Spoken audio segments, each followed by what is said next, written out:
Today, convicted sex trafficker Ghislaine Maxwell is on Capitol Hill testifying behind closed doors.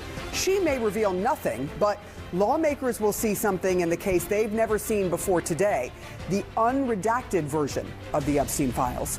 Plus, Nancy Guthrie's family posting a new emotional video over the weekend as another ransom note surfaces. There is a deadline of 5 p.m. today.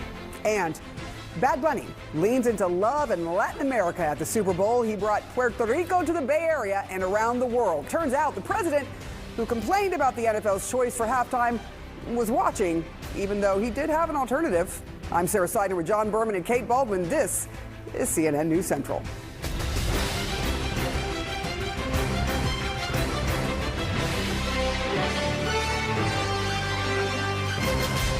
So this morning we are standing by for convicted Epstein accomplice Ghislaine Maxwell to appear before the House Oversight Committee. She will appear virtually. She's serving a 20-year sentence in federal prison for her role in sex trafficking minors, conspiring to sex traffic minors. Now, I keep saying appear rather than speak or testify because it does not seem like she will actually say anything.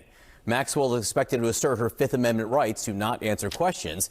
This deposition comes on the same day that lawmakers will get their first look, the opportunity to go look at the unredacted Epstein files. They might check to see what they say about Commerce Secretary Howard Lutnick, who appears repeatedly in the documents.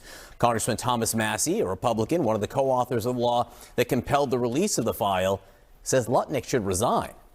With us now is Congressman Stephen Lynch, a Democrat from Massachusetts. Congressman, good morning. I know it was a long night for you, just as it was for me. I want to talk about this testimony from Ghislaine Maxwell today. She's going to appear, but by all accounts, her lawyers say she is going to assert her Fifth Amendment rights. So what's the point? Well, we want to go through the process and give her the opportunity to cooperate. As you mentioned, John, she did indicate through her attorneys that she'll exercise her Fifth Amendment rights and will not testify. But we said that we would try every method to try to get to the bottom of all this. And certainly she is the one person who, through all of this, was at Epstein's side. And she could unlock all of this by cooperation, but she has chosen not to do so. What does it tell you that she did sit down with the Deputy Attorney General, Todd Blanche, for conversations, spoke to him, but is unwilling to speak to you all? Honestly, I believe all of that was witness tampering on the part of the president and his attorney, Todd Blanche.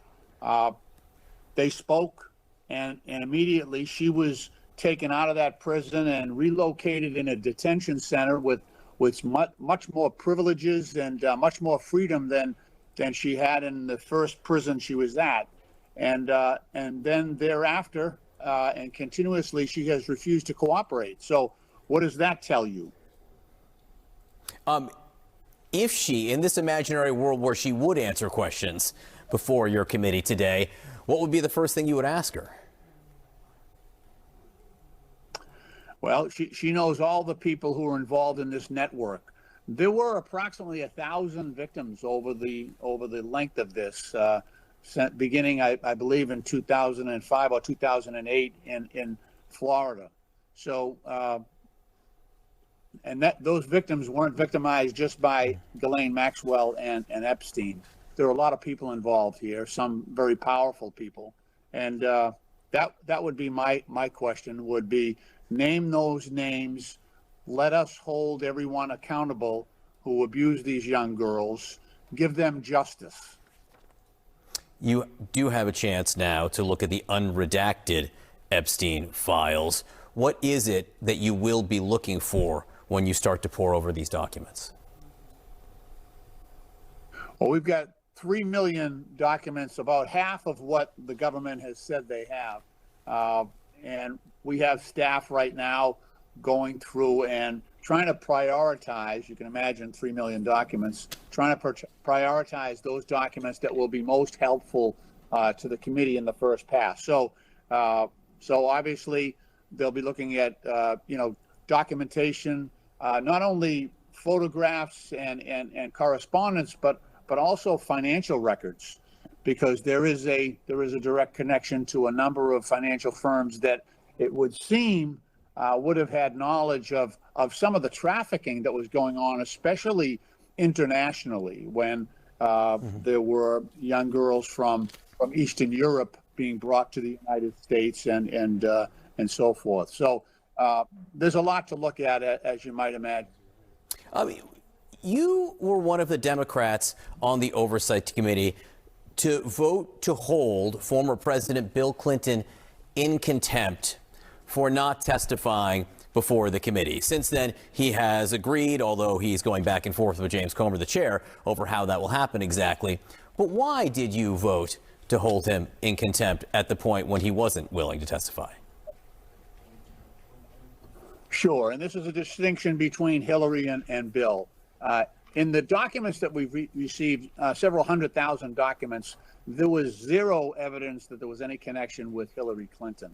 However, there were numerous documents, some photos, and other flight records, things like that indicated that Bill Clinton, while none of it indicated there was any wrongdoing on his part, it did indicate that he may have had an opportunity to observe both Ghislaine Maxwell, he was on several flights with her, as well as Jeffrey Epstein. So the committee felt that because he had the opportunity to observe all of this stuff going on, that he might have information that was helpful to the committee. And that's why we asked him to come in and answer some questions about those instances where we knew he had contact with Ms. Maxwell and also with Epstein. Do you think the method right now with which he is set to testify, I believe a video deposition behind closed doors, that's what Chairman Comer wants. Is that the right way to do it? Because President Clinton's calling for a public hearing.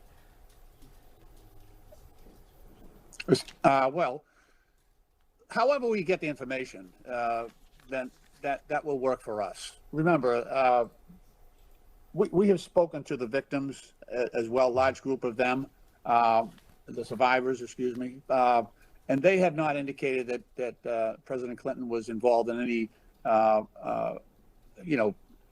any abusive conduct, anything like that. However, as I said before, he was in a position to see how this whole network was operating. He was on some flight with Epstein and with Ghislaine Maxwell.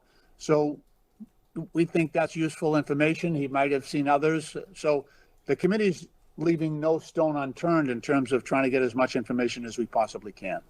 Congressman Stephen Lynch from the Commonwealth of Massachusetts, appreciate your time this morning. Thank you. Kate?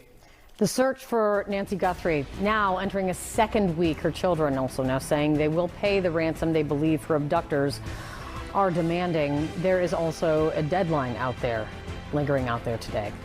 And the Seattle Seahawks win their first ever Lombardi Trophy. The key moments from Super Bowl 60 that still must demand to be discussed today. And a customer grabbed a little bit more or a lot more than her order when she went to pick